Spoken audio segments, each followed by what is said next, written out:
That's a strange and powerful thing for a film to change underneath you like that while you're standing still. The film didn't move. We did.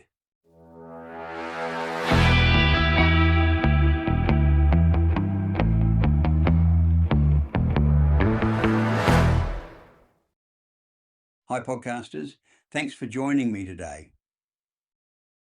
I'm Darryl, and today we're taking a look at Outbreak, the 1995 film directed by Wolfgang Petersen and starring Dustin Hoffman, Rene Russo, Morgan Freeman, Donald Sutherland, and Cuba Gooding Jr. Let's get into it. Let me set the scene a little before we dig in, because the context here is half the fun. Back in the mid-90s, there was a real fear rippling through the world about a virus most people had never heard of before, Ebola.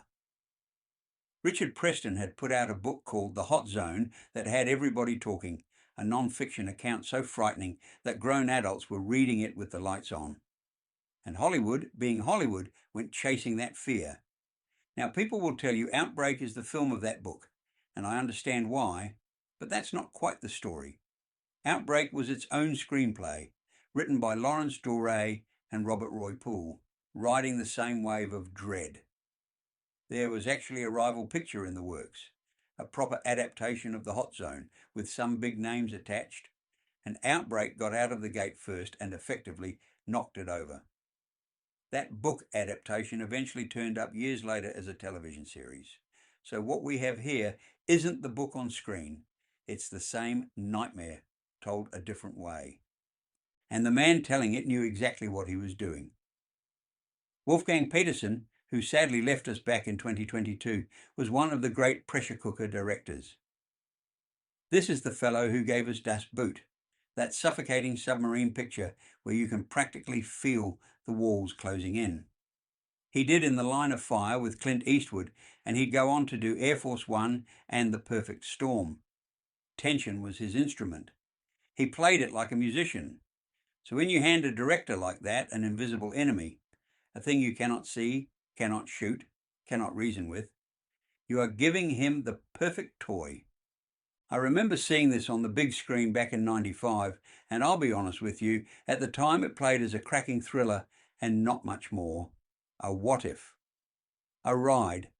And as it happened, a real Ebola outbreak flared up in Zaire that very year, right around the time the film arrived, which put a real chill into the room. But it was still, to my mind then, a piece of entertainment. A very good one.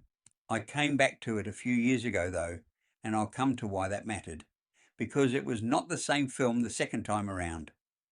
Let me tell you how it opens, because the opening is the best thing in it. We're in 1967, in a jungle camp in Zaire, and there's a sickness tearing through the men. The Americans arrive, and there's this promise of help, of rescue, and what arrives instead is something far colder than anyone in that camp is expecting. It's a gut punch of a prologue, and it does two jobs at once. It terrifies you, and it quietly tells you who the real villain of this picture is going to be.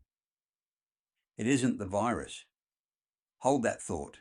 Jump forward nearly 30 years and we meet Dustin Hoffman as Colonel Sam Daniels, an army virologist, the sort of stubborn, rule-breaking fellow who's convinced of a danger that nobody above him wants to hear about. He's the man with the theory no one believes, and Hoffman plays him beautifully, rumpled, exhausted, a bit of a pain in the neck to his superiors, and absolutely right. Meanwhile, quite separately, a little monkey is being smuggled out of Africa and into the United States, carrying something it shouldn't, and when a would-be seller can't offload the animal, it gets turned loose in the woods outside a small California town called Cedar Creek. And that's the engine of the whole picture, this quiet, almost accidental chain of small human mistakes and the terrible thing that grows out of them. What Petersen does with the spread of it is where his craftsmanship really shines. There's a sequence, and I won't overcook it for you, where he traces how the sickness moves from one person to the next, through the most ordinary human moments. A cough, a kiss goodbye, a cracked vial, And then a scene in a packed cinema where he lets you watch the thing drift invisibly through a room full of people who have no idea. Back in '95, that was a clever, chilling piece of filmmaking. I'll tell you how it plays now in a moment. The cast is where this film really punches above its weight. Hoffman anchors the whole thing, but look who's standing around him. Rene Russo plays Robbie, his ex-wife, herself a scientist, and Petersen wisely lets their prickly, unfinished marriage carry a thread of real feeling through all the panic. Morgan Freeman is the general caught in the middle, a man with a conscience wrestling against the orders coming down from above. Donald Sutherland is the fellow giving those orders. Cold, institutional, dangerous in that quiet way Sutherland did so well, the danger of a man who has decided some things are worth more than people. And then, marvelously, there's a very young Cuba Gooding Jr. as Daniel's helicopter pilot, 2 years before Jerry Maguire made him a household name, a young Patrick Dempsey turning up as the smuggler, and Kevin Spacey in there too. That is an extraordinary bench for what is, on paper, a genre thriller. Petersen got serious actors to take a monster movie premise dead seriously, and that's the whole trick of it. Because here's what the film is actually about, underneath the hazmat suits and the helicopters. It is not really about a virus at all. The virus is just the weather. The real story is how far the people in charge will go, what they'll cover up, who they'll sacrifice, to protect a secret and to protect themselves. There's a plan hanging over that little town of Cedar Creek all the way through the second half. A truly monstrous plan. And the tension isn't only will they find a cure, it's will the men meant to be protecting these people decide the people are expendable. That's a far more frightening question than any germ, and it's what lifts Outbreak above the pack. I won't walk you all the way to the finish because the last act really is much better discovered in the moment, and I'd rather you feel it than have me describe it. And this brings me to the thing I've been circling, the connection that stayed with me. When I first saw Outbreak, I watched it the way you watch a roller coaster, thrilled, a bit shaken, and then out into the car park and off home. But I came back to this film after we had all come through something none of us saw coming. The masks, the empty high streets, the day-to-day worry about the air in a room, and I sat down to that cinema scene, the one where the sickness drifts silently through a crowd of ordinary people going about their evening. And it was not a clever special effect anymore. It was a memory. We had all, in our own way, sat in that room. A picture that once felt like a fantastic, faraway story suddenly felt like something we'd been through together. That's a strange and powerful thing, for a film to change underneath you like that while you're standing still. The film didn't move. We did. An Outbreak, of all the pictures I might have expected it from, turned out to have been waiting patiently for the world to catch up to it. The frame 70.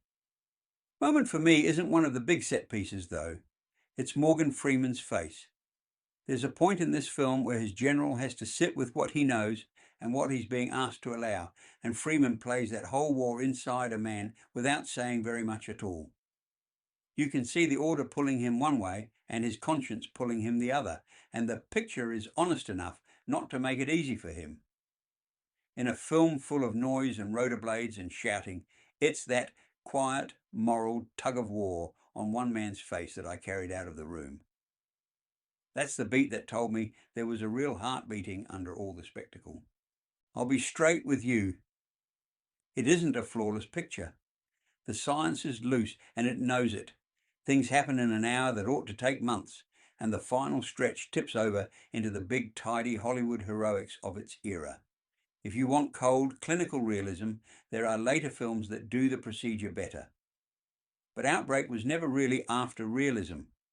It was after your pulse, and it gets it every single time.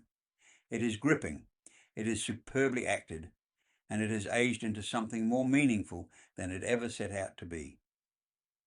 The frame 70 verdict for Outbreak.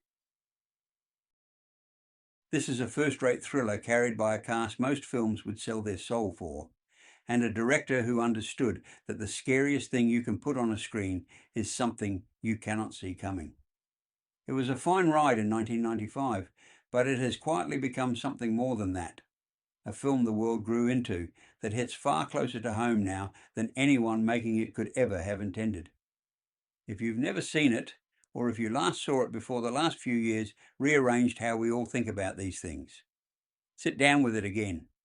It'll be a different film than you remember, and that's exactly what makes it worth revisiting.